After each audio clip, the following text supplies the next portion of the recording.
Education गुरु में दोस्तों आज हम लोग बात करेंगे आईटीआई से रिलेटेड इंपोर्टेड क्वेश्चन दोस्तों, जो कि आपके उस एग्जाम में दोस्तों पूछा जाएगा। जो कि दोस्तों यहाँ पर क्या है, यह रसायन विज्ञान प्रश्न उत्तर केवल रिवीजिंग के लिए बनाया गया है दोस्तों। यह नोट्स प्रतियोगी परीक्षाओं यानी कॉम्पिटेटिव एग्जामिनेशन परीक्षा देने वाले विद्यार्थी के लिए बहुत उपयोगी है दोस्तों। यहाँ पर देख सकते हैं बहुत उपयोगी है, तो इसको दोस्तों आप जरूर लास्ट तक देख कर जाइए वीडियो को, ताकि ऐसे इंपोर्टेंट वीडियो पाने के लिए आप हमारे चैनल स्पीड एजुकेशन गुरु को सब्सक्राइब करें और बेल आइकन को साथ साथ प्रेस कर दें, ताकि ऐसा हर एक इंपोर्टेंट वीडियो आप तक सबसे जल्द पहुंचे। कि आप सभी को एक अंदाजा लग सके कि कैसा क्वेश्चन आता है दोस्तों, और यहाँ से भी 1 से 2 क्वेश्चन दोस्तों पूछा जा सकता है। तो आप लोग सारे वीडियो को एंड तक देखिएगा। पहला है सल्फर डाइऑक्साइड का क्षारीय विलयन होता है। सल्फर डाइऑक्साइड का क्षारीय विलयन होता है दोस्तों, वो होता है अम्लीय। क्या होता है दोस्तों? अम्लीय होता है। फटाफट क्वेश्चन को लगा लेते हैं ताकि हम सभी को ज़्यादा टाइम न लगे, ठीक है। दूसरा क्वेश्चन है कि अम्ल का जलीय विलयन नीले लिटमस पत्र क्या प्रतिक्रिया करता है दोस्तों? तो लाल कर देता है। क्या कर देता है? लाल कर देता है। ये नॉर्मल क्वेश्चन दोस्तों, जो कि वीवीआई हो जा रहा है दोस्तों, ठीक है। ये केमिस्ट्री का कुछ बेसिक जो बोलते हैं वो बेसिक क्वेश्चन है, ठीक है ना। तो आप सबको ज़्यादा ध्यान देना है इस पर बात पर, ठीक है। अब बात करते हैं नेक्स्ट जो क्वेश्चन देखिए। अब यहाँ पर क्वेश्चन आ गया कि रक्त का पीएच मान कितना होता है। ऐसे नॉर्मली क्वेश्चन दोस्तों आपसे से पूछे जाएंगे, तो आप सभी घबराने वाली कोई बात नहीं है। और आप सभी को करना है कि वीडियो को एंड तक देखना है, ताकि आप सभी को एक पता लग सके, एक क्वेश्चन लग सके दोस्तों कि आप सभी को कैसा क्वेश्चन पढ़ना है, कैसा नहीं पढ़ना है, ठीक है। तीसरा नंबर क्वेश्चन है कि रक्त का पीएच मान कितना होता है? तो 7.4 रक्त का पीएच मान हो जाएगा, ठीक है। 4 नंबर क्वेश्चन कर रहा है कि शुद्ध जल का पीएच मान कितना होता है? तो शुद्ध जल का पीएच मान होता है दोस्तों 7। देखिए जितना भी पीएच मान वाला क्वेश्चन होगा उसको आपसे एक बार देख लीजिएगा, एक बार रिवीजिंग कर लीजिएगा कि हाँ खून का कितना होता है, माने कि पानी का कितना, यानी सारे जो पीएच मान दिया रहता है तो सारे उसको क्या कर लीजिएगा, आप सब एक बार रिवीजिंग कर लीजिएगा, ठीक है। अब देखिए ये कितना हल्का क्वेश्चन दे दिया, 1 मोल में कुल परमाणुओं की संख्या कितना होता है। ये कितना बेसिक सा क्वेश्चन है दोस्तों। तो कुल परमाणुओं की संख्या 60.23 गुणे 10 के पावर 23 दिया है दोस्तों। तो आप सभी ध्यान दीजिएगा, और क्वेश्चन को बस ये रिवीजिंग के लिए दोस्तों लाया गया ताकि आप सभी को एक पता से लग सके। वायु क्या है? वायु दोस्तों एक मिश्रण है। वायु दोस्तों क्या होता है? मिश्रण होता है कार्बन डाइऑक्साइड में सारे गैसों का दोस्तों ये मिश्रण होता है। कौन? वायु, ठीक है। दूध से दही बनने का कौन सा परिवर्तन होता है? देखिए जैसे दूध से अगर हम दही बनाते हैं तो कौन सा परिवर्तन काम करता है? क्या मंद परिवर्तन करता है? नहीं, उसमें छिपी नहीं। भौतिक परिवर्तन तो होगा नहीं, यानी कि रासायनिक परिवर्तन होगा दोस्तों। इसका जो सी करेक्ट आंसर हो जाएगा रासायनिक परिवर्तन, ठीक है। अब बात करते हैं जो नेक्स्ट क्वेश्चन है, कह रहा है सबसे ठोस तत्व कौन सा है। यार इतना बेसिक सा क्वेश्चन दोस्तों रिवीजिंग में दिया गया है कि में क्या होता है दोस्तों, इसका हीरा हो जाएगा। सबसे कठोर पदार्थ दोस्तों हीरा होता है, ठीक है, तत्व। गुब्बारे में कौन सी गैस भरी जाती है? हीलियम गैस भरी जाती है। देखिए कितना बेसिक क्वेश्चन दोस्तों पूछा जाता है, ठीक है ना। अगर यही याद नहीं रहेगा तो आप सबको यही भारी लगेगा, अगर यही याद है दोस्तों तो यही ईजी लग रहा है, ठीक है। गुब्बारे में कौन सा गैस भरा जाता है? तो हीलियम गैस भरा जाता है। पेंसिल बनाने में प्रयुक्त कार्बन जो होता है दोस्तों, कार्बन पेंसिल बनाने में प्रयुक्त कार्बन होता है दोस्तों, वो ग्रेफाइड होता है। क्या होता है? ग्रेफाइड होता है, ठीक है। बात करते हैं नेक्स्ट क्वेश्चन। नेक्स्ट क्वेश्चन है कि 11 नंबर, निम्नलिखित ईंधनों में से किसका उपयोग मान सर्वाधिक है? तो हाइड्रोजन गैस का। हाइड्रोजन गैस का मान सबसे अधिक है। बात करते हैं नेक्स्ट क्वेश्चन। हीरा और ग्रेफाइड होता है दोस्तों, तो हीरा और ग्रेफाइड कार्बन के अपरूप होते हैं।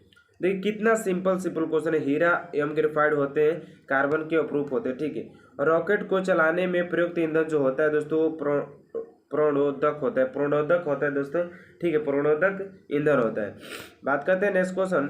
कौन सी गैस चूने के जल को दूधिया कर देता है? दूधिया कर देता है तो कार्बन डाइऑक्साइड कर देता है दोस्तों, ठीक है। 15 नंबर क्वेश्चन है कि निम्न में से कौन सा ऊर्जा का नवीनकरणीय स्रोत है दोस्तों? तो सौर ऊर्जा। सौर ऊर्जा इसका सही आंसर हो जाएगा। मोटर वाहन के धुएं से निकलने वाली सर्वाधिक विषैली गैस होती है दोस्तों, तो वो कार्बन मोनोऑक्साइड होता है। कार्बन मोनोऑक्साइड जो कि गाड़ियों के धुएं के साथ निकलता है बाहर। 17 नंबर क्वेश्चन है कि हंसाने वाली गैस कौन सी होती है? तो नाइट्रस ऑक्साइड। नाइट्रस ऑक्साइड दोस्तों एक ऐसा गैस है जिसे कर देने पर दोस्तों लोग हंसने लगते हैं, ठीक है। बात करते हैं नेक्स्ट क्वेश्चन कर रहा है कि द्रवित पेट्रोलियम गैस एलपीजी किसका मिश्रण होता है? तो इथेन ब्यूटेन एवं प्रोपेन का मिश्रण होता है। बात करते हैं 19 नंबर क्वेश्चन, सबसे हल्का तत्व कौन सा है? तो हाइड्रोजन दोस्तों एक ऐसा तत्व है जो कि सबसे हल्का होता है। क्या होता है दोस्तों? सबसे हल्का होता है। 20 नंबर क्वेश्चन की बात करते हैं, सबसे भारी तत्व कौन सा है? सबसे भारी तत्व दोस्तों यूरेनियम है। यूरेनियम एक ऐसा तत्व है दोस्तों जो इन चारों में दोस्तों भारी है। ठीक है। आधुनिक आवर्त सारणी निम्नलिखित प्रतिपादन किसने किया था दोस्तों? तो मेंडलीफ ने किया था। अब देखिए नेक्स्ट क्वेश्चन, आधुनिक आवर्त सारणी तत्वों का वर्गीकरण का आधार क्या है दोस्तों? तो परमाणु क्रमांक। देखिए कितना बेसिक सा क्वेश्चन है दोस्तों। ठीक है। 5 नंबर क्वेश्चन, मेंडलीफ के अनुसार तत्वों के गुण किसके आवर्ती फलन होता है दोस्तों? परमाणु के भार के। 24 नंबर क्वेश्चन है कि किसी पदार्थ का वह सूक्ष्मतम कण जिससे विभाजित नहीं किया जा सकता परमाणु। परमाणु को दोस्तों विभाजित ही नहीं किया जा सकता, ये छोटा छोटा इतना भाग होता है कि ठीक है ना। 25 नंबर क्वेश्चन है, किसमें कार्बन की प्रतिशतता अधिक होता है? तो ढलवा लोहा में। 26 नंबर क्वेश्चन है दोस्तों कि पीतल किसका मिश्रण होता है? तो पीतल तांबा तथा जस्ता का मिश्रण होता है। पीतल जो पीतल होता है दोस्तों वो तांबा और जस्ता का मिश्रण होता है। 27 नंबर संश्लेषण रेशा है रेयान। संश्लेषण रेशा है दोस्तों रेयान हो जाएगा। ठीक है, इसका आंसर रेयान सही हो जाएगा। ठीक है। बात करते हैं जो नेक्स्ट क्वेश्चन आपसे को दिया है, एस्प्रिन का रासायनिक नाम क्या है? एस्प्रिन का दोस्तों जो रासायनिक नाम है एसिड सैलिसिल अम्ल। नेक्स्ट क्वेश्चन है 29 नंबर, जल का जन्म कर बर्फ बनाने कौन सा परिवर्तन होता है? तो भौतिक परिवर्तन। कौन सा परिवर्तन होता है? तो भौतिक परिवर्तन होता है। भौतिक परिवर्तन होता है। ठीक है। बात करते हैं 30 नंबर क्वेश्चन की, लोह धातु पर जिंक की परत चढ़ाने की क्रिया को कहते हैं यानी कि गैल्वेनीकरण। 31 नंबर क्वेश्चन दिया है कि गोबर गैस में कौन सी गैस भरी जाती है? गोबर गैस में कौन सी गैस भरी जाती है? तो मीथेन गैस भरी जाती है। बात करते हैं नेक्स्ट क्वेश्चन करेंगे, परमाणुओं के नाभिक में होते हैं प्रोटॉन एवं न्यूट्रॉन। परमाणुओं के जो नाभिक होता है दोस्तों उसके अंदर क्या होते हैं? प्रोटॉन एवं न्यूट्रॉन होते हैं। ये सब आप सभी को तो सारे बात पता ही होगा। परमाणु के नाभिक में उपस्थित प्रोटॉनों की संख्या कहा जाता है परमाणु क्रमांक। प्राकृतिक रबड़ जो होता है पॉली आइसोप्रीन का होता है। ठीक है। नेक्स्ट क्वेश्चन जो है, हीरा का उदाहरण है तो संयोजित ठोस का। ठीक है, हीरा एक उदाहरण है। जल की कठोरता कैसे दूर किया जाता है? तो जल की कठोरता जल में सोडियम कार्बोनेट डालकर। 37 नंबर क्वेश्चन है, श्वसन किस प्रकार की प्रक्रिया है? तो ऊष्माक्षेपी प्रक्रिया हो जाता है। निम्न में से कौन सी ऑक्सीकरण नहीं है? तो ऑक्सीकरण दोस्तों जो अवक्षेपण होता है वो ऑक्सीकरण नहीं होता है। संक्षारण किस प्रकार की अभिक्रिया है दोस्तों? तो उपचयन अभिक्रिया है। ठीक है। 40 नंबर क्वेश्चन है कि दही में किस प्रकार का अम्ल मिलाया जाता है? तो दही में दोस्तों आपसे बता दूं कि लैक्टिक अम्ल मिलाया जाता है। दही में लैक्टिक अम्ल मिलाया जाता है। 41 नंबर क्वेश्चन है कि वे पदार्थ जिसके स्वाद खट्टा होता है तो वो अम्ल होता है।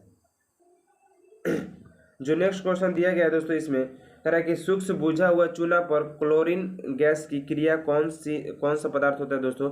तो विरंजन चूर्ण। उसका सूक्ष्म बुझा हुआ चूना विरंजन चूर्ण दोस्तों इसका सही आंसर हो जाएगा। 43 नंबर क्वेश्चन है कि हल्दी लिटमस पत्र आदि किस प्रकार का सूचक है? तो प्राकृतिक सूचक हो जाता है। ठीक है, कौन सा? तो ये प्राकृतिक सूचक होता है। किसी उदासीन विलयन का पीएच मान 7 होता है। किसी उदासीन विलयन का जो पीएच मान होता है ना वो 7 होता है। ठीक है, 7 होता है। ठीक है, याद रखिएगा। इमली में कौन सा अम्ल पाया जाता है? इमली में टार्टरिक अम्ल पाया जाता है। इमली में टार्टरिक अम्ल पाया जाता है। ठीक है। नेक्स्ट क्वेश्चन है कि अपचयन अभिक्रिया को क्या कहते हैं? यानी कि रेडॉक्स अभिक्रिया कहा जाता है। उपचयन और अपचयन अभिक्रिया को रेडॉक्स अभिक्रिया कहा जाता है। नेक्स्ट क्वेश्चन है, मधुमक्खी के डंक मारने पर किस पदार्थ से उपचार करना लाभकारी होता है? तो बेकिंग सोडा को वहाँ पर लगाना चाहिए कारण कि लाभदायक होता है उपचार के लिए। ठीक है ना। तो निम्न में से कौन सा अधातु विद्युत का सुचालक होता है? तो ग्रेफाइट दोस्तों विद्युत का क्या होता है? सुचालक होता है। नेक्स्ट क्वेश्चन है कि कौन सा धातु जल में डालने पर तैरने लगता है? तो कैल्शियम एक ऐसा धातु है दोस्तों जो कि जल में डालने पर तैरने लगता है, कैल्शियम। ठीक है। 50 नंबर क्वेश्चन है कि निम्न में से किस धातु का चाकू से काटा जा सकता है? तो सोडियम एक ऐसा धातु दोस्तों जिसे चाकू से काटा जा सकता है। तो ये रहा दोस्तों आप सभी का आज का लास्ट क्वेश्चन। दोस्तों वीडियो कैसा लगा इनमें जरूर बताएं। अगर आप चैनल पर ऐसे इंपोर्टेड वीडियो पाने के लिए आप हमारे चैनल स्पीड एजुकेशन गुरु को सब्सक्राइब करें और बेल आइकन को साथ साथ प्रेस कर दें ताकि ऐसा हर एक इंपोर्टेड वीडियो आप तक सबसे जल्द पहुंचे।